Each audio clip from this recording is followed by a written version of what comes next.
95তম শ্ৰীমন্ত শংকৰদেৱ সংঘৰ মূল অধিৱেশনলৈ মাজত মাত্ৰ আৰু 3টা দিন বাকী। এই মুহূৰ্তত মই বৰ্তমান উপস্থিত আছো শোণিতপুৰ জিলাৰ জামুগুৰিহাটৰ জ্যোতি বিষ্ণু সমন্বয় ক্ষেত্ৰত। আৰু এই জ্যোতি বিষ্ণু সমন্বয় ক্ষেত্ৰতেই অহা 6, 7, 8 ফেব্ৰুৱাৰীত তেওঁলোকৰ হেঁপাহৰ অনুষ্ঠান শ্ৰীমন্ত শংকৰদেৱ সংঘৰ বাৰ্ষিক অধিৱেশন ভাগ অনুষ্ঠিত হ'ব। আৰু এই অধিৱেশন ভাগৰ কিদৰেনো অগ্ৰগতি হৈছে তাৰ বিষয়ে আমি কিছু কথা জানিবলৈ চেষ্টা কৰিম।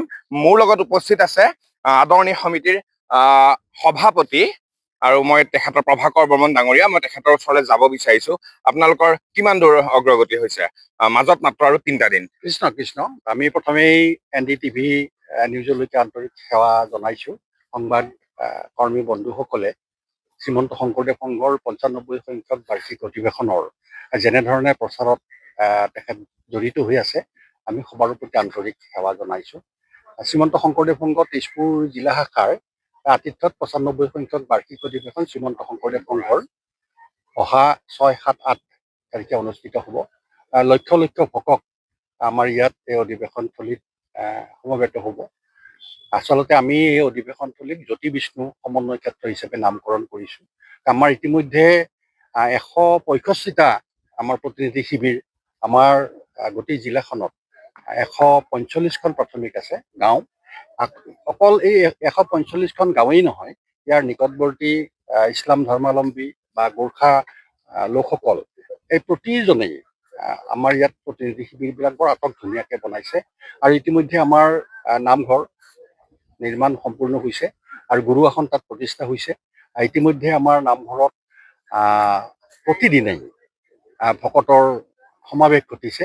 আৰু এই গোটেই অঞ্চলটো তিনি প্ৰসংগ চলি আছে, অবিৰতভাৱে তিনি প্ৰসংগ চলি আছে। আৰু গোটেই এই অঞ্চলটোতে আচলতে হৰিময় পৰিৱেশ এটা হৈছে। আৰু ইতিমধ্যে আপোনালোকে দেখিছে আমাৰ যিটো মূল তোৰণ, এই মূল তোৰণ ভাগ নিৰ্মাণ প্ৰায় 90% সমাপ্ত হৈছে। আৰু আমি এই মূল তোৰণখনে যাতে আমাৰ শোণিতপুৰ জিলাক ঐতিহ্য আৰু গৰিমাক উদ্ভাসিত কৰিব পাৰে তাৰ ব্যৱস্থা লোৱা হৈছে। আৰু পিছফালে থকা আমাৰ যিটো মূল মণ্ডপ, এই মূল মণ্ডপটো আমাৰ সম্পূৰ্ণ আমাৰ থলুৱা যিটো স্থাপত্য, প্ৰাচীন আমাৰ গাঁৱৰ চহা যিটো স্থাপত্য, খেৰী ঘৰৰ স্থাপত্য, খেৰ আৰু বাঁহেৰে নিৰ্মাণ কৰা হৈছে। প্ৰায় 120 ফুট মানে দীঘল আৰু 320 ফুট বহল। ঠিক তেনেধৰণে কৰা হৈছে। প্ৰায় 15,000 আমাৰ দৰ্শক তাত বহিব পাৰিব। আৰু ইতিমধ্যে আমাৰ ভোজনালয় নিৰ্মাণ হৈছে, তাত একেলগে 12,000 মানুহে একেলগে অন্ন গ্ৰহণ কৰিব পাৰিব। একেদৰে ৰন্ধনশালত প্ৰায় 300 চৌকা আমাৰ নিৰ্মাণ হৈছে। আৰু 300 চৌকাৰ কাৰণে প্ৰায় 1000 ৰান্ধনি আমাৰ ৰন্ধন উপসমিতিয়ে তেখেতসকলে ব্যৱস্থা লৈছে। একেদৰে আমাৰ এই অনুষ্ঠানটি পৰিচালনাত সিংহভাগ মানে আচলতে অংশগ্ৰহণ কৰে আমাৰ সেৱা বাহিনী যুৱক যুৱতীসকলে। গোটেই সমগ্ৰ অসমৰ প্ৰায় 15,000 সেৱক সেৱিকা আমাৰ 4 তাৰিখমানৰ পৰা ইয়াত থাকিব, চালিকা শক্তি। আৰু তেখেতসকলেই এই গোটেই আমাৰ অনুষ্ঠানটি আচলতে পৰিচালনা কৰিব, মানে সেৱাৰ ক্ষেত্ৰত। গতিকে আমি প্ৰায় আমি সাজু হৈছো যে আমাৰ প্ৰত্যাশা বা জামুগুৰি বাৰেচহৰীয়া ভাওনা খ্যাত এই জামুগুৰি সাংস্কৃতিক মানে অঞ্চল, আচলতে ইয়াৰ নামঘৰৰ যিটো সৌন্দৰ্য, প্ৰতিখন গাঁৱৰ যিটো সৌন্দৰ্য, সেই সৌন্দৰ্যই আচলতে ইয়াৰ যিটো সাংস্কৃতিক মানে ঐতিহ্য তাক উদ্ভাসিত কৰে। অন্যান্য আমাৰ যিবিলাক মানে অনুষ্ঠান হৈ গৈছে, এতিয়ালৈকে আমাৰ 94 সংখ্যক অধিৱেশন হৈ গৈছে। এই অধিৱেশনবিলাকত কিন্তু এনেধৰণৰ ব্যৱস্থা হোৱা নাই। এইটো এটা ব্যতিক্ৰম বুলি আমি ভাবিছো। আৰু ইয়ে আচলতে জামুগুৰিৰ যিটো মানে ভাওনাৰ যিটো সংস্কৃতি, এই ভাওনা সংস্কৃতিক আচলতে আমি দাঙি ধৰাৰ মানে প্ৰয়াস কৰা হৈছে। ধন্যবাদ জনাইছো। মোৰ লগত আদৰণি সমিতিৰ যুটীয়া সম্পাদক ডক্টৰ মানস প্ৰতীম বৰা আছে। মই তেওঁৰ ওচৰলৈ যাব বিচাৰিছো। জ্যোতি বিষ্ণু সমন্বয় ক্ষেত্ৰত হৰিনামেৰে গুঞ্জৰিত হৈ পৰিছে আকাশ বতাহ, কি ক'ব? কৃষ্ণ, জয় গুৰু শংকৰ। শ্ৰীমন্ত শংকৰদেৱ সংঘৰ এখন অন্যতম জিলা শাখা তেজপুৰ জিলা শাখাই 1990 চনত অধিৱেশন অনুষ্ঠিত কৰিছিলে। আজি 36 বছৰৰ মূৰত এই অধিৱেশন ভাগ সম্পূৰ্ণ পুনৰ এই জিলা শাখাই অনুষ্ঠিত কৰিব। আৰু তেজপুৰ জিলাৰ অন্তৰ্গত দুগৰাকী পুৰোধা জ্যোতিপ্ৰসাদ আগৰৱালা আৰু বিষ্ণুপ্ৰসাদ ৰাভাৰ যি শংকৰী চৰ্চা আছিলে, শংকৰদেৱ চৰ্চা আছিলে, সেই চৰ্চা কেন্দ্ৰ কৰিয়েই আচলতে তাৰ প্ৰতি সন্মান প্ৰদৰ্শন কৰি এই আজি ক্ষেত্ৰভাগৰ নাম জ্যোতি বিষ্ণু সমন্বয় ক্ষেত্ৰ ৰখা হৈছে। আৰু ইতিমধ্যে সভাপতিৰ বাবে উল্লেখ কৰাৰ ধৰণে জাতি বৰ্ণ নিৰ্বিশেষে ধৰ্ম নিৰ্বিশেষে সকলো লোকে আহি পেলাই যি ধৰণৰে মানে শ্ৰমদান কৰিছে এটা অত্যন্ত মানে অতুলনীয় পৰিৱেশ আৰু লেখত ল'বলগীয়া পৰিৱেশ। মুঠতে আদৰণি সমিতিৰ ৩৫খন উপসমিতি গঠন কৰি দিয়া হৈছে।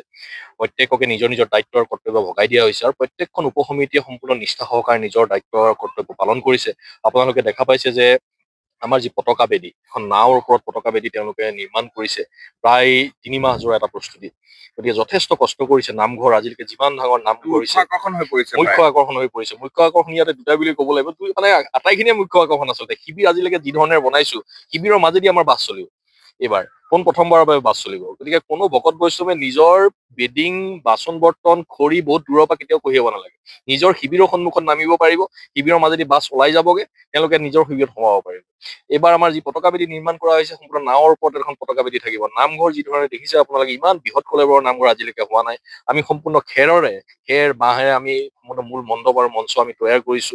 গতিকে প্ৰতি ক্ষেত্ৰতে আমাৰ আচলতে গোটেই অধিৱেশন ভাগৰ যি প্ৰাণ শক্তি সাধাৰণ ভকত, সাধাৰণ ৰাইজে সম্পূৰ্ণ নিষ্ঠা সহকাৰে নিজকে উজাৰি দিছে আৰু সকলোৱে নিজৰ টঙালি বান্ধিছে আচলতে। আৰু সেৱা বাহিনীৰ যিটো আমাৰ সভাপতিভাৱে ক'লে যে সেৱা বাহিনীৰ যিটো দায়িত্ব আৰু কৰ্তব্য তেওঁলোকে সম্পূৰ্ণ নিষ্ঠাভাৱে সহকাৰে পালন কৰিছে।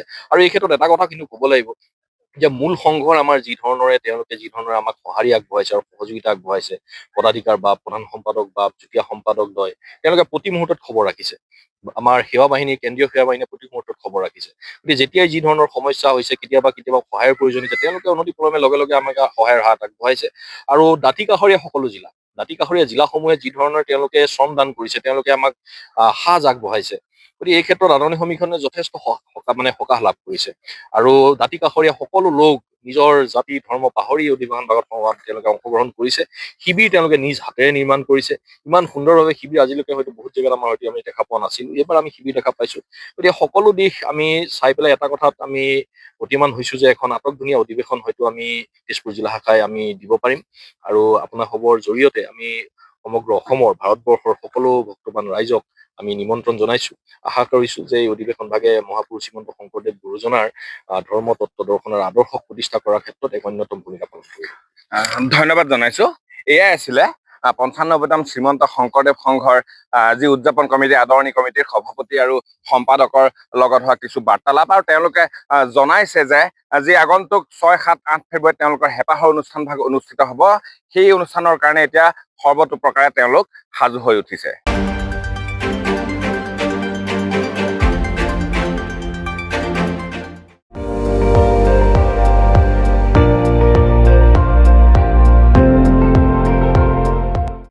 আপুনি চাই আছে ND24, সৰ্বশ্ৰেষ্ঠ নহয় সৰ্বোত্তমৰ দৌৰত।